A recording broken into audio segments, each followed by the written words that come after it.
Hey everybody, welcome to 6.8, which is complex numbers.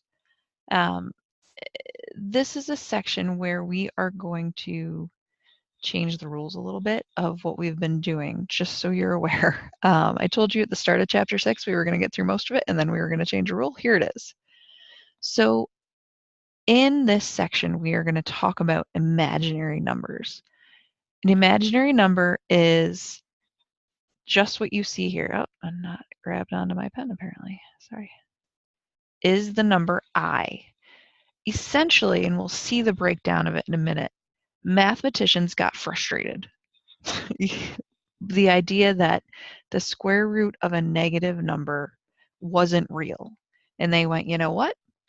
So if the square root of a negative number, -1, for example, isn't real, we'll just make up an imaginary number and we'll make it that number. And in this case, it's I. So I equals the square root of -1. And what that means is that I squared is equal to -1. You've got to remember this. This is the thing to memorize, okay? From everything else there, we can get the rest of what follows here. So anytime I have a number b, a positive real number, and I want to take the negative square root of it, what I get to do is separate it into negative square root of -1, square root of b. Square root of -1 is just I. So I'm going to have I square roots of b. So we're going to try this a bunch of times. So the square root of -64, I'm going to separate into the square root of -1 and the square root of 64. They're just being multiplied. Square root of -1 is I. The square root of 64 is 8, right? Okay, so the answer is 8I. We treat I, we write it like we would write a variable, right? We do numbers in that order that way. So if we do the square root of -50, I'm going to separate it just like I would separate it normally into -1, and then I have to think about 50. 50 is the square root of 25 and the square root of 2. So I'm going to do these. I'm going to do the number first. Square root of 25 is 5. Square root of -1 is I. Square root of 2 is left, right? Negative square root of -4. That negative on the outside doesn't impact me right off the bat. So I'm going to square root of -1, square root of 4. Well, I know the square root of 4 is 2. The square root of -1 is I, and I have a negative out in front. That's all we're doing here. All right, square root of -29. I can't simplify a -29, really, but I can break it up into -1 and 29. So it's going to be I square roots of 29. That's it. Here are a couple more for you to try. Please do that. If you get stuck, drop into the discussion. We'll see you there. All right, so now we can simplify these just like we've been doing all along. I mean, just because it's an I and it's an imaginary number, you could treat it like a variable. It behaves much the same way, except for a couple of picky things we're going to get to. So in this case, I'm going to separate that into -1, square root of 100. I'm going to separate this into the square root of -1 and of 25. On the top, I'm going to get 10I. On the bottom, I'm going to get 5I. Divide up. 10I divided by 5I is 2. That's it. This one, we can multiply them just like anything else.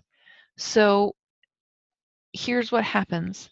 I'm going to think about this as, I'm going to break this down. It's going to be the square root of 25 and the square root of -1, so it's going to be 5I times, it's going to be the square root of 9 and the square root of -1, so 3I. Then I'm going to treat it just like I would treat 5x times 3x. If I did that, I'd get 15x squared. So here, I'm going to get 15I squared. But the trick is, we know earlier that I squared is equivalent to -1. So in a simplified problem, in an answer, there is never going to be an I squared in your answer.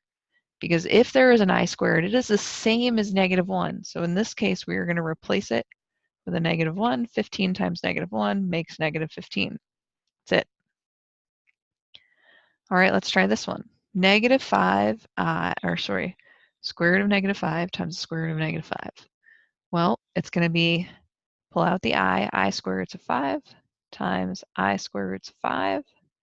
That gets me I squared.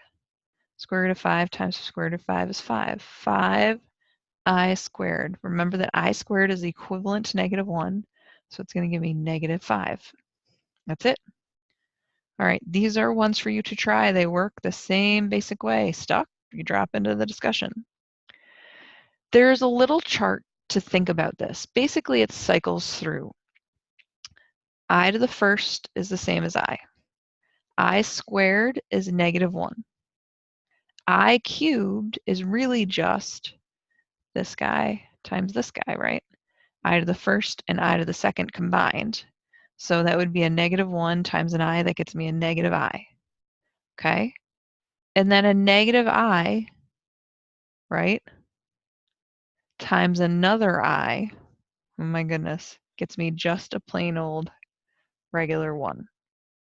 Okay? And then it cycles through again. Every 4 steps, we're at the same point. Okay? So now we have to figure out some things. So I want to simplify the powers of I. I'm going to think about that chart. I know these come in groups of 4. So I'm going to try to break it down by 4s when I can. So I can simplify this into I to the 12th. That's divisible by 4. And an I. I know I to the 12th is worth 1. And I is just worth I, so the answer is 1I. Crazy, isn't it? It's okay. I to the 18th, I'm going to think about it the same way. I can think about it as I to something divisible by 4, 16, and I squared. Well, I to the 16th, that's divisible by 4, that's just going to be a 1. I squared is a -1, so the answer is going to be -1. Okay, let's try the next one. I to the 107. Ooh, well, so I know 100 is divisible by 4. I know 104 is divisible by 4, so I'm going to make that I to the 104. That gives me 3 left over, I to the 3rd. Okay, so that's going to give me a 1 times I to the 3rd is a -I. So it's going to give me a -I as an answer. All right, and one more. Let's see. I to the 32. 32 is already divisible by 4. 32 divided by 4 is 8, so this is just going to be a 1. All right, some more of these for you to try. Try them. Come into the discussion. Let's talk about them. All right, so a complex number is basically some sort of letter, variable, or number plus a term with an I. Okay? A and B are real numbers. So if B equals 0, the complex number, so if there is no term here, this is just a real number. When B is not equal to 0, this whole thing together, when an I is included, is imaginary. A complex number is a combination of a real number and an imaginary number together. And just like we saw in 6.7, here we can use conjugates to help us. These are called complex conjugates when they're the same binomial with opposite sides. Okay, so these are examples. Everything here is a real number. These are the numbers we've been dealing in all the times: fractions, integers, whole numbers, natural numbers. The imaginary number is anything that includes an I. Together, they make complex numbers. All right, so identify the real and imaginary parts here.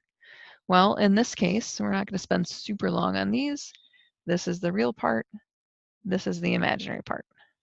Here, there is no imaginary part, right? If I wanted to add it on, it would be plus 0i. So this is real, this would be imaginary. In this case, this whole thing is imaginary. There is no real part. I would just add a 0 if I wanted something real. You can do that here, okay?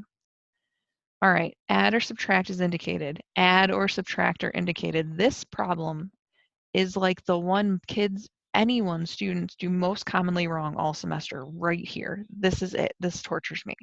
This is a plus sign, friends. This is not distributing. This is not FOIL. Don't let it trick you. It's going to do it. don't let them win.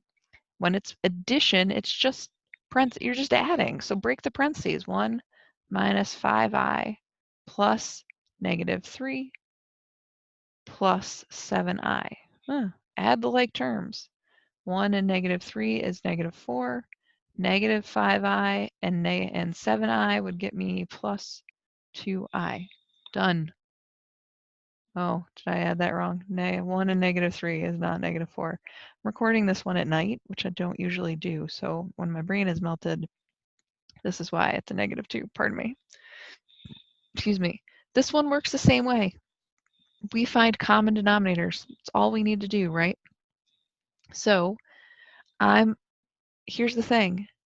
That's a negative. That gets distributed as we break the parentheses. There is no FOIL here. Don't do it. So this is negative 1/4 plus 3/5 I minus half plus 1/10 I. Then I'm going to find common denominators for the things that need them. The i's need them and the common terms. So this is already a negative 1/4. I'm going to make this one minus 2/4. This one is plus 1/10 I. And this one can be tenths, so it's 6/10 plus 6/10 I. Now combine stuff.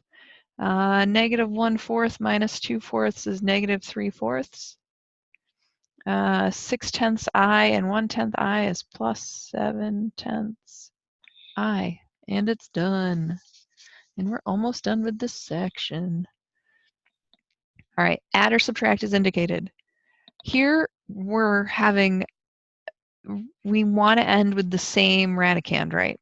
So the goal when we add or subtract, it hasn't changed. I'm just going to take out the negatives.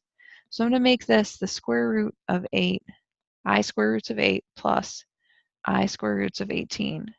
Now take out the perfect squares. I'm going to make this I square roots of 4 square roots of 2 plus I square roots of 9 square roots of 2. That's 2I square roots of 2 because the radical 4 becomes 2. And this one is 3I because the radical 9 becomes a 3. I square roots of 2. So now I have 2I and 3I square roots of 2. That's going to give me 5I square roots of 2. All right. Here, let's see. The first answer should be 11 over 10 plus 5 over 12 I. The second one should be 3 plus 23 I. And the last one should be I square roots of 5. Please try them. Make sure you can get them to work for you. All right, now let's talk about multiplication. This is where we FOIL. There's no addition or plus subtraction sign in between the parentheses. So now we FOIL. This is when we multiply complex numbers. We treat them like we would variables. 10 times 3i is 30i. 10 times 2 is 20. Negative 5i times 2 is negative 10i. And negative 5 plus times negative 5i plus 3i. Oh, sorry. Negative 5i times 3i gets me negative 15i squared. All right, combine like terms. Combine that guy and that guy gets me 20i plus 20 minus 15i squared. That's a negative 1, so plus 15. All right, so it's going to be 35 plus 20i. Okay. This one, same idea, just with decimals, going to make it harder than it needs to be right this minute. Do this guy. So 4 times 2 is 8. 4 times negative 3i is negative 12i. Negative 6i times 2 is negative 12i. Negative 6i times negative 3i is plus 18i squared. So these guys combine to make negative 24i. This guy is plus 8. This becomes minus 18. So negative 24i plus minus 10. Finito. Okay. All right. We can also divide complex numbers. We can treat them, you know, like fractions. Here's the thing. Just like it's not okay to have a radical in the denominator, it's not okay to keep an I in a denominator. So the way we fix this is with the conjugate, just like we fixed it before. So we're going to multiply by 5 minus 2i. We're going to multiply top and bottom by 5 minus 2i. Standard form, no i's in the denominator. Okay, so FOIL, let's do the bottom. I'm going to get 25 minus 4i. Oh, sorry, not 4i. Minus 10i, sorry. Plus 10i minus 4i squared. Top is going to be 20 minus 8i minus 15i plus 6i squared. All right, so then the top becomes, let's see, that's a 20, that's a negative 6. 20 minus 6 is 14 minus 23i. On the bottom, I get, let's see, these guys cancel. That becomes a plus 4. 25 plus 4 is 29. I'm done. No i's in the denominator. Okay? You try this one. Conjugate is 3 plus 2i to the top and the bottom. And then it's just a matter of FOIL, which you can do. So try it. All right, here's the last one. This one we just want to simplify. And when we mean simplify, we just mean factor out the common term. So we need to get a common term first. So I'm going to simplify that negative square root of 18, square root of negative 18. I'm going to make it I square root of 9 square root of 2. So that's going to be 3i roots of 2. Okay, so I'm going to get 6 plus 3i roots of 2 over 9. I'm going to factor 3 out of the top. So let's take a 3. I'm going to make that 2 plus I roots of 2. Here's the 9. So now I can cancel some things. That's left with 3. So my answer is going to be 2 plus I roots of 2 over 3. All right. Here's the last one. You try this one. You should get 4 minus I square roots of 6 over 3 as your final answer. If you are stuck, jump into the discussion. It is here to help you. Send a message, talk to your partner, go to the tutoring center. You have so many choices. You just have to use them. Please, please, please. All right, I'll see you in the work. Have a good ALEKS assignment.